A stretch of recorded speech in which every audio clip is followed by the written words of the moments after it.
Hello everyone and welcome back to another reading vlog. Today it is Friday. I have the day off, so I just wanted to do some reading today. Maybe we are going to go to a coffee shop. I will see how busy it is because I still wanted to film there a bit. And then we are going to go to some bookstores. I am looking for a specific book in particular. I checked online and they have it in stock, but because it's a new release, I'm not entirely sure if they also have it in their physical location, so I will go just to check there. Probably we're gonna buy some other things as well. I don't know what I will find there. Also, I wanted to start, actually I started this morning because I woke up early and I started reading a bit from Emily Wilde's Encyclopaedia of Faeries by Heather Fawcett. This book, I only read a couple of pages, but it just seems so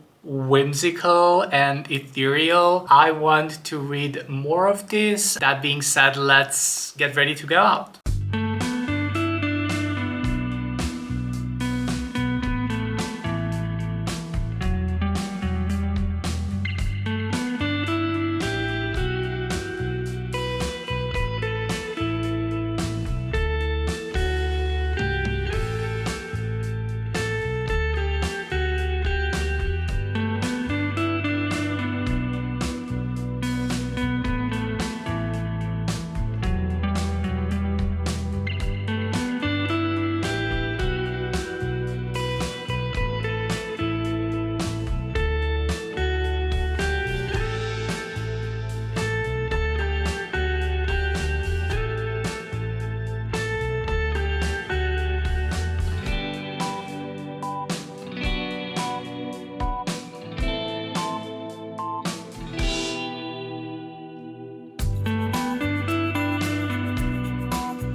As you can see, I am back home. This is a stack of books that I bought in the bookstores that you've seen previously. I am going to go one by one and show you what I got. And also, after this, I am going to update you on my thoughts on Emily Wilde's Encyclopedia of Faeries. I was able to get through about 100 pages or so, so I am 30% in and I have some thoughts. So let's go. The first book that I got is Metamorphosis by Franz Kafka.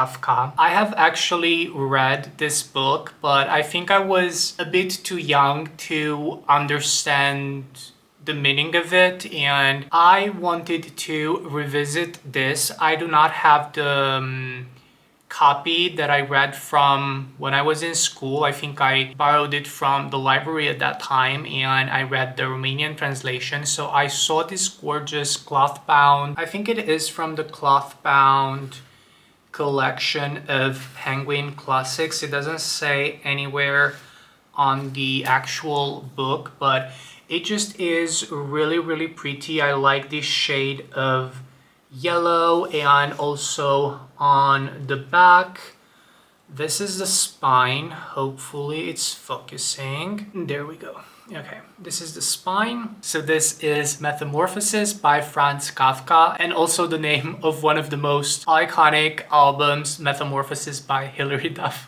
Next up, we have Now Go on Grief and Studio Ghibli. I saw this book on Jack Edwards' channel a while back, and I wanted to get my hands on it for quite a while, but I couldn't find it anywhere in stock here in Romania. So when I saw this at the bookstore, I just knew I had to buy it. On the back it says, "Grief is real. It's physical. It doesn't just happen or even happen to you.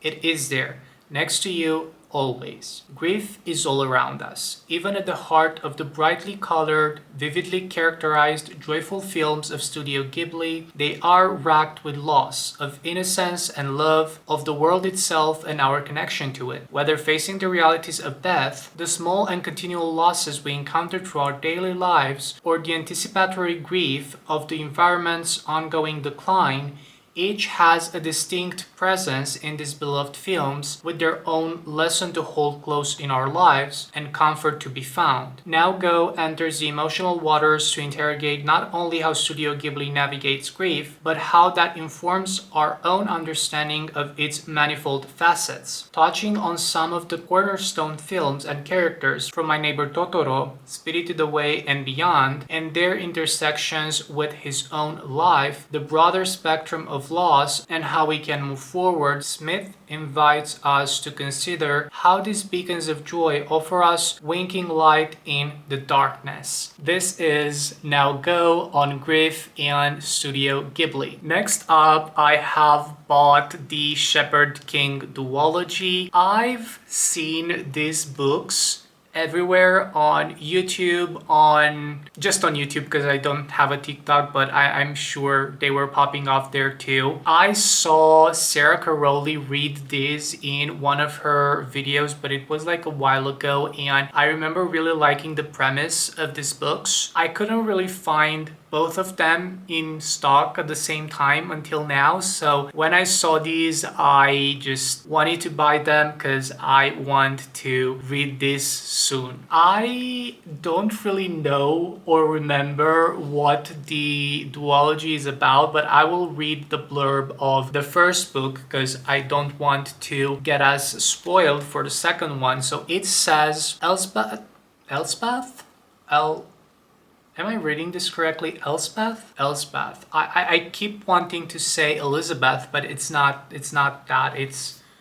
It says Elspeth. So I guess Elspeth is her name. Elspeth Spindle needs more than luck to stay safe in the eerie, mist-locked kingdom of Blonde. She needs a monster. She calls him the Nightmare, an ancient mercurial spirit trapped in her head. He protects her. He keeps her secrets. But nothing comes for free, especially magic. When Elspeth meets a mysterious highwayman on the forest road, she is thrust into a world of shadow and deception. Together, they embark on a dangerous quest to cure the town of Blonde from the dark magic infecting it. As the stakes heighten and their undeniable attraction intensifies, Elspeth is forced to face her darkest secret yet. The nightmare is slowly, darkly taking over her mind. She might not be able to stop him. A maiden must unleash the monster within to save her kingdom in this dark, lush, gothic fantasy debut. I did not know that this is a debut, and I am so excited to get to read this duology. I keep saying that I'm excited about every book that I bought, but it's because I am. Will I get to all of these by the end of the year? Probably not, but if I keep seeing them on my bookshelves, I will read them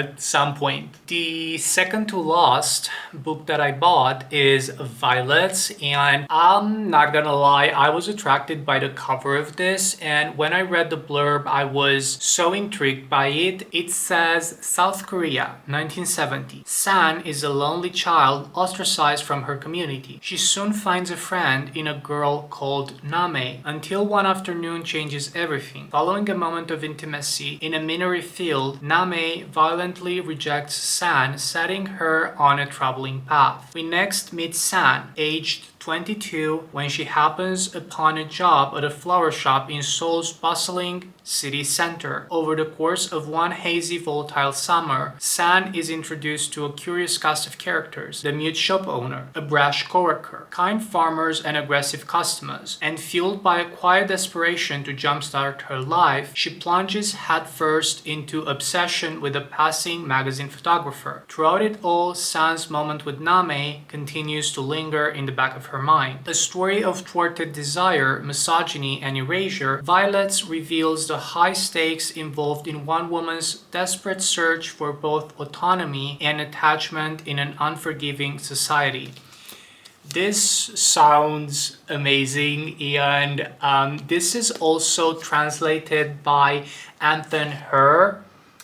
And I'm not really sure how this works, if the translators get to choose the books that they are going to translate, or the publishing house is just like giving them the book and they're translating it. But I read a couple of books translated by Anthony Her, and I enjoyed them so much, so I do believe I will enjoy this one as well. And last but not least, the book that I actually went to the bookstores to buy, it is Lula Dean's Little Library of Banned Books. On the back it says, "It's time to rise up." In Troy, Georgia, Lola Dean has campaigned to cleanse the town's reading habits. All the disgusting, pornographic, and downright un-American books have been removed from the public spaces. Now, the townspeople are only allowed to read what Lola has deemed appropriate. But a small group refuse to be told what they can and cannot read. And so, a revolution is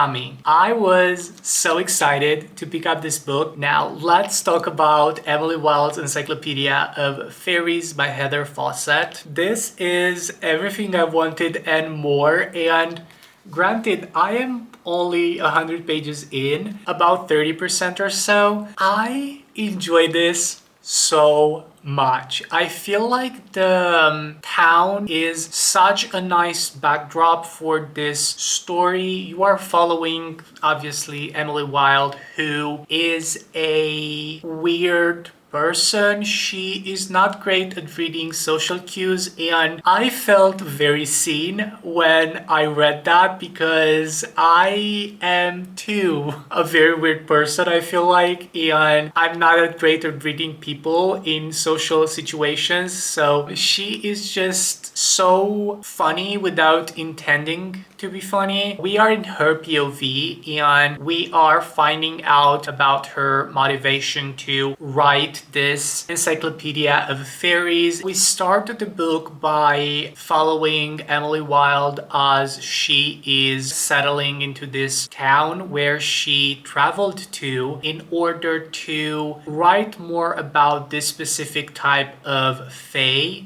who have not been prevalent in the written literature up until that point, and she wants to get the inside scoop on these fae so that she can include that in her encyclopedia. And because this has never been done before, she will get a massive recognition from Cambridge. I do have the cutest bookmark for this book. It is full of mushrooms, which is really cute. This being said, I am really happy that I picked up this book and that I started reading it, because it's amazing so far. It is totally my vibe. It is so chill and whimsical, but in the same time there are things happening, because I hate in chill fantasies where Like, you get this amazing world building, but nothing is happening, and I need something to happen in order to enjoy most fantasy books, I feel like. I will update you throughout my reading journey with this book. Let's do some more reading and let's find out what happens.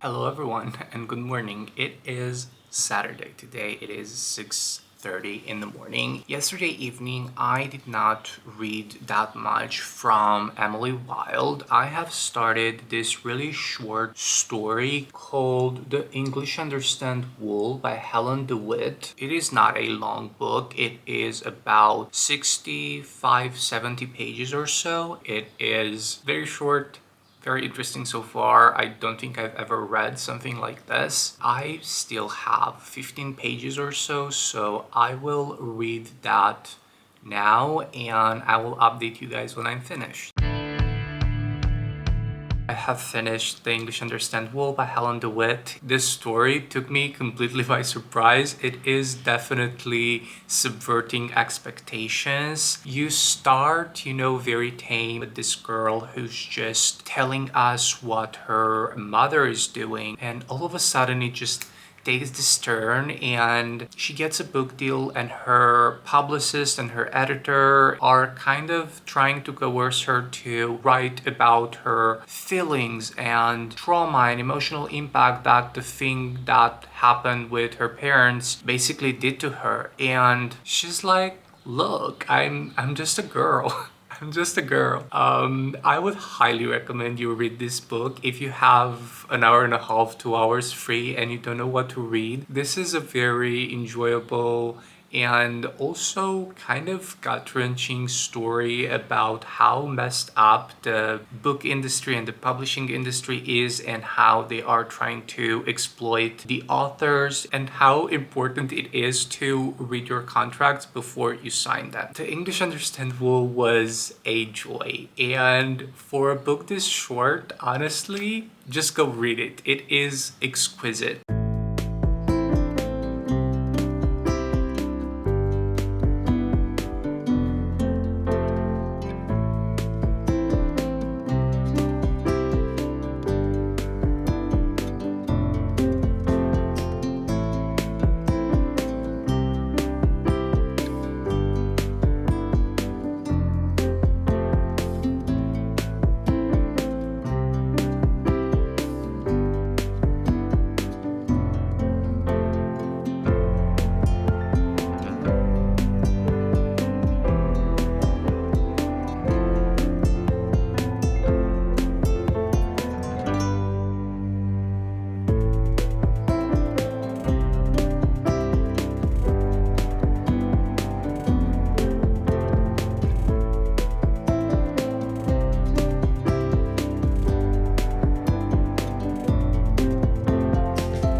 I am back home. Actually, I've been home for a couple of hours now. I ate something and then I continued reading this book, which is Now Go on Grief and Studio Ghibli. I have started this book while I was at the coffee shop this morning, and because it is so short, I wanted to continue to read it and finish it so that I can go back to Emily Wilde's Encyclopaedia of Faeries later today. I have finished this a couple of minutes ago, and even though this was a very short book, it's a bit over 80 pages, I just feel like that at times it is a bit repetitive in how it talks about the movies. We have synopsis for all of the movies that are discussed here, and in my opinion, I don't think that's relevant for the topic that we are discussing in this essay. So I don't think that was necessary. I don't think we needed to go this in depth about the plot of the movies. The part that I really appreciated about this is this discussion about grief and art in general, and obviously in the context of the Studio Ghibli movies. You can definitely see that the author is very open and vulnerable about their experience with grief. We know from the beginning that he lost someone from his family when he was younger, and how he managed to get past that grief and that loneliness that he felt at that time. I just feel like this needed a bit more structure, but nonetheless, this was a very thoughtful and provoking read. I underlined a lot. It got me really interested to see the other Studio Ghibli movies that I have not seen yet. This was Now Go on Grief and Studio Ghibli. For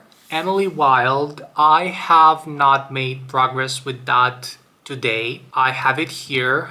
I just need to edit some things before I get back into this, but I want to read more from it today, and I will see how I can update the vlog maybe this evening, or if not, tomorrow morning, to see what progress I've made with this.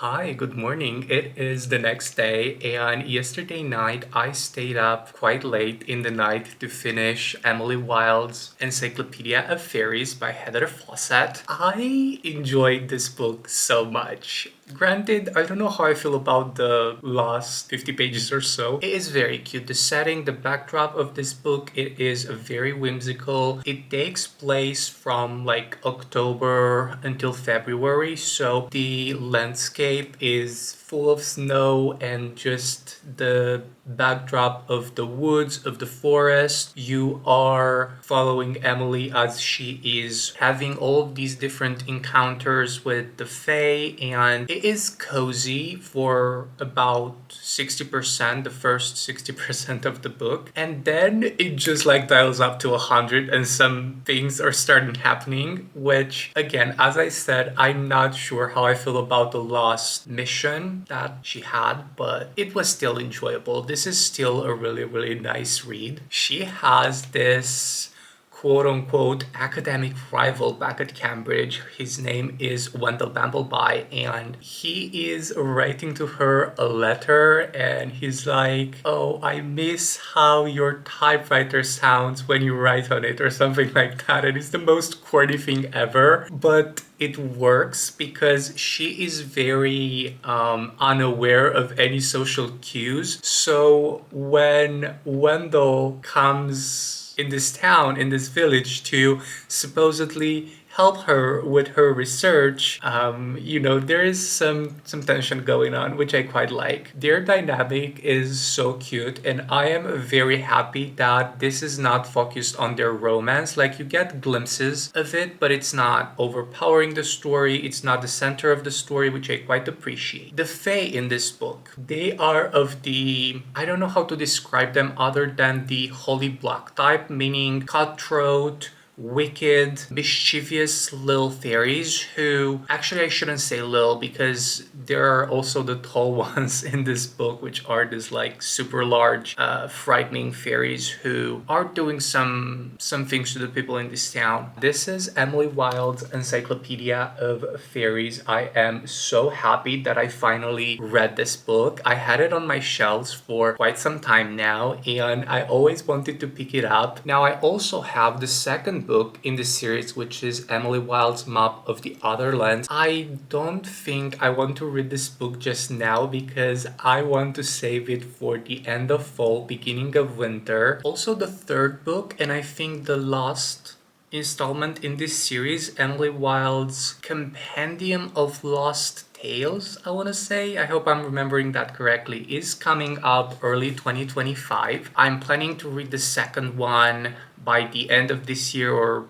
very beginning of next year, and to read the third one right when it is released. Rambling aside, these are my thoughts on Emily Wilde's Encyclopedia of Fairies. If you enjoy cozy fantasy, if you enjoy just like stories about mischievous fae, this would be right up your alley, I think. Please let me know in the comments if you know any other stories other than the Folk of the Air series that are kind of like this. I would really enjoy to read those as well. But yeah, that being said, I think this is going to be the end of today's vlog. Thank you so much for watching, and I will see you in the next one. Bye everyone.